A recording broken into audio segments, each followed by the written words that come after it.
నాకు ఒంట్లో బాగాలేదు, ఒకసారి వచ్చి కలుస్తావా, ఒకసారి మాట్లాడు, నాకు అసలు ఒంట్లో బాగాలేదు.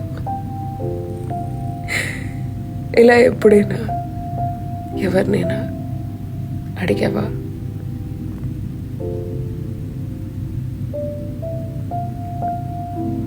That's bad darling.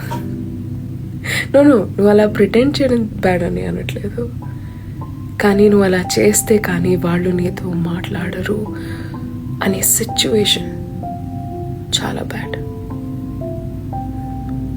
నీకేదైనా జరిగితే కానీ వాళ్ళు రెస్పాండ్ అవ్వరు అనేది చాలా చాలా బ్యాడ్ సిచ్యువేషన్. అలా కంటిన్యూ అవ్వకూడదు. జీవితాంతం రోగం వచ్చినట్టు నటించలేవు కదా. నువ్వు బాగున్నప్పుడు కూడా నీతో మాట్లాడే వాళ్ళు నీకు కావాలి.